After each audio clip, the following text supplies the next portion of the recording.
So as you can see, the engine runs a lot better now. I was going to make a video on how to tune it and adjust everything, but it actually runs fine now. The only big difference there is I plugged this hole for the oil feed. There is an auto oiler system in this bike, which I disconnected. I do these on all the bikes because my FS1 had a seized engine twice because of a failing oil pump. So I remove them and I premix, which is a lot safer in my opinion.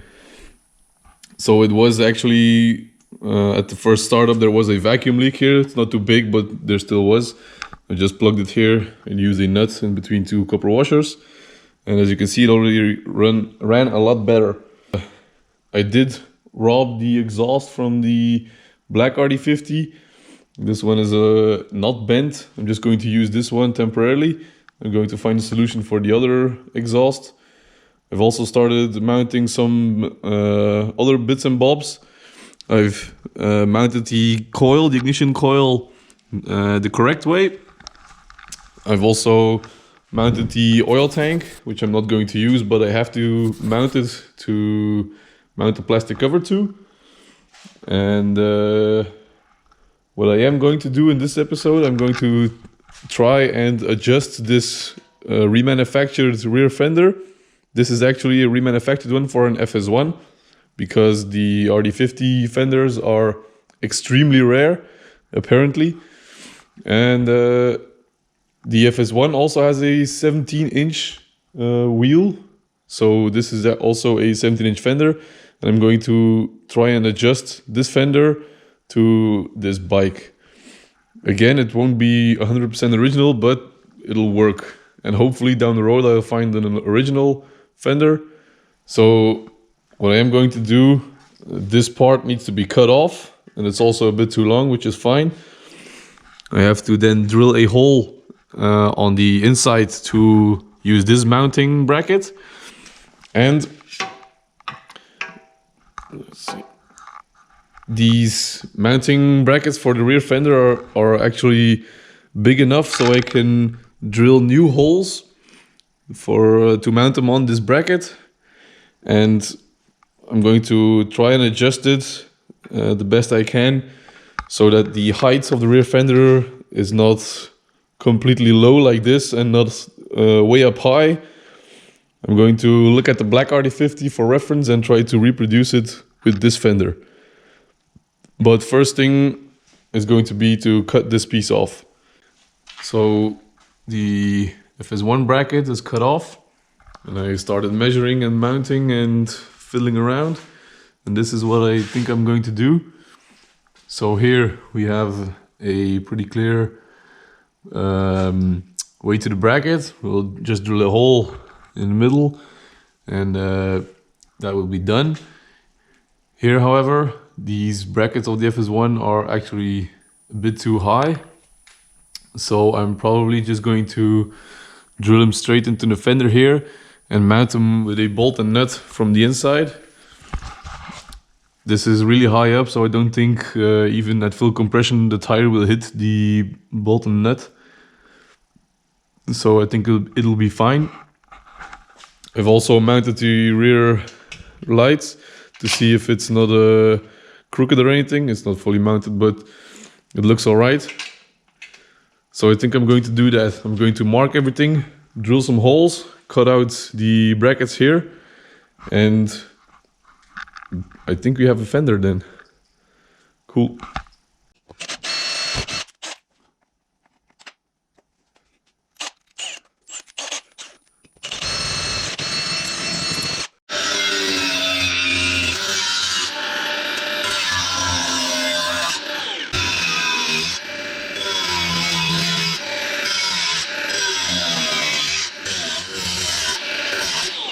The brackets have been cut off. I'm going to hit the cut off pieces with a bit of paint, the gray paint I used for the forks, just to protect it from the rust. Just a little bit, not too much, because I don't want to ruin this chrome. Rear fender is mounted on the front mount, and it's just held up by a stick now. It looks alright. pretty close to center now. I think just a little bit more. I think this is looking good. So I'm going to drill 2 holes in here, and then I'll have to work with a bit of spacing, maybe some nuts and a bit of threaded rod, I don't know. We'll see when we get there. Rear fender is mounted. Just to use 2 M6x60 bolts, and actually I can adjust the position of the fender if I make this one shorter or longer, and it's pretty in center. I'm pretty happy with the result. I didn't think it would work this well.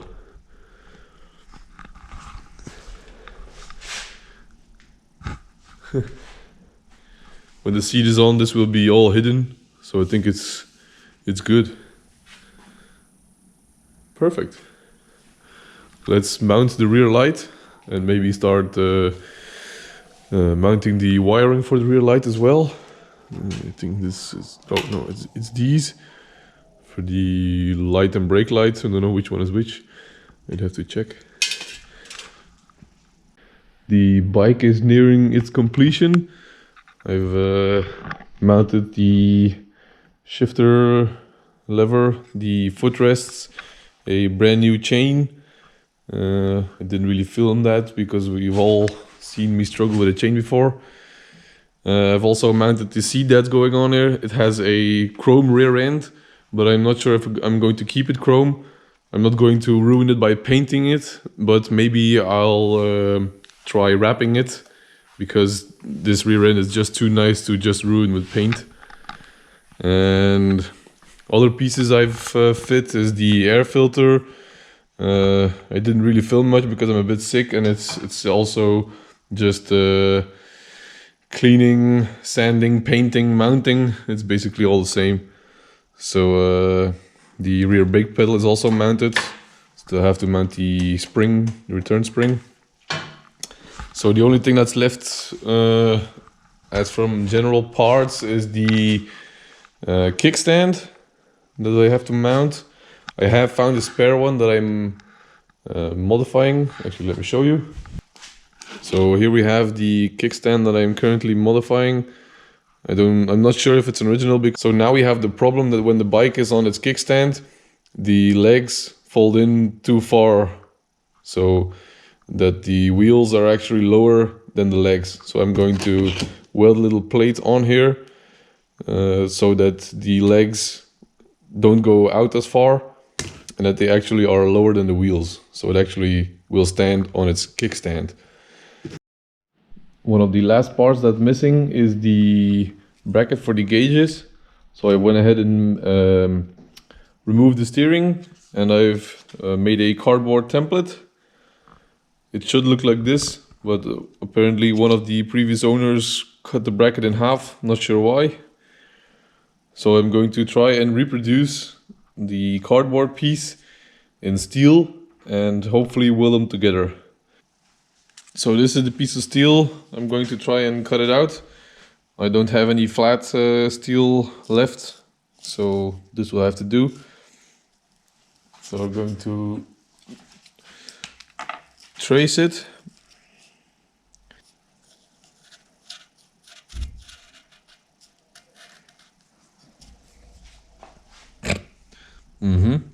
Yes. Now we have to cut it.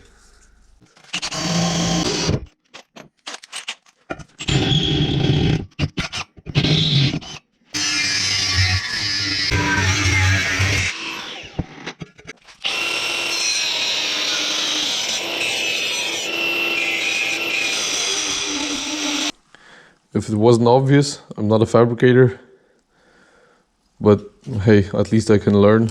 This part is ruined anyway, so it's good to train my fabricating skills, I guess. So let's weld this on and see if it still fits.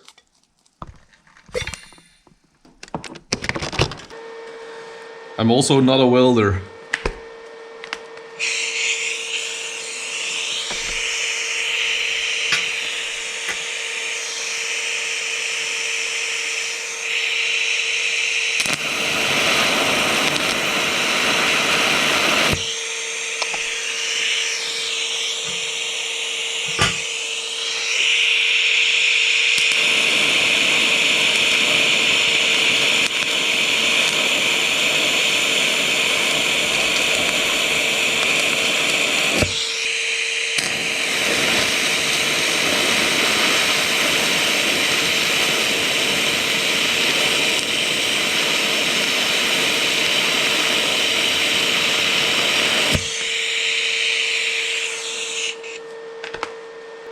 It's not too bad.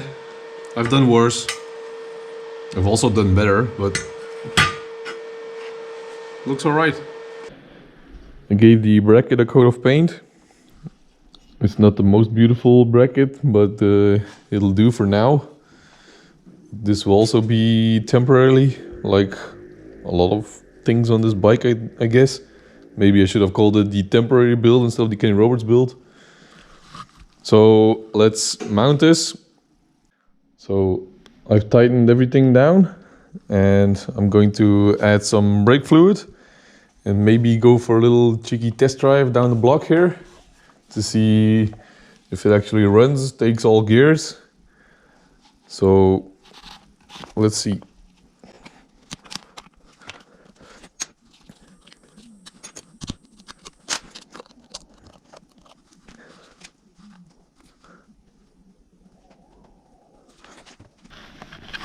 So after pumping the master cylinder for 15 minutes, I was still not getting any oil.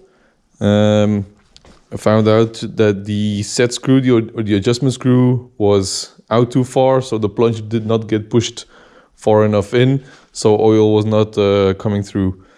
So now, I don't know if you'll see this, but yeah, oil is coming in. So I'm going to refill the reservoir and reconnect the brake line, and then we should be able to bleed this brake and maybe go for a test drive.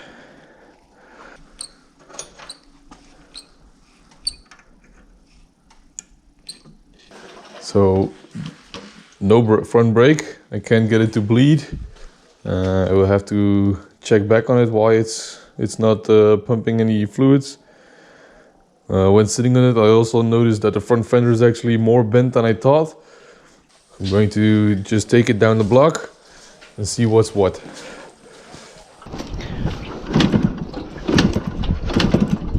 Hey.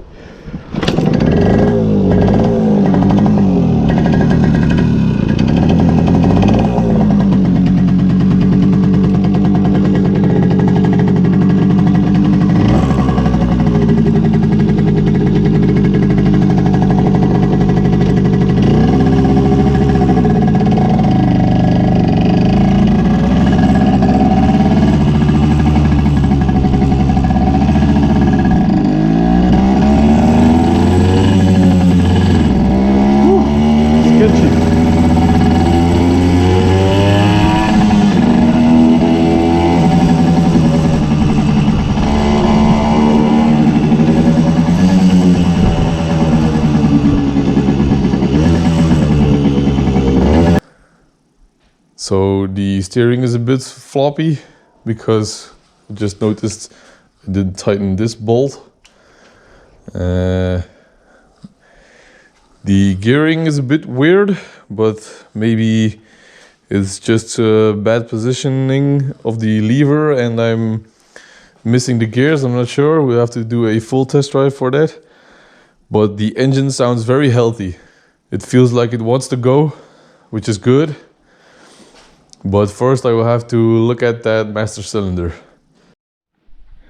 So I've just disassembled the master cylinder again. And what I think is what happened, or why this master cylinder wouldn't pump, is these holes were full of grease, of the grease I did use on assembly.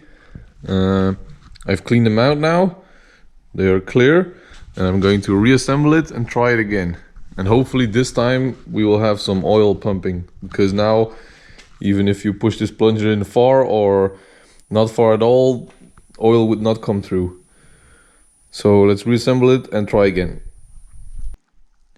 Heyo, we got front brakes.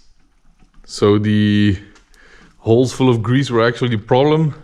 I've now bled the brakes and we actually have good brake pressure and it feels firm, which is nice.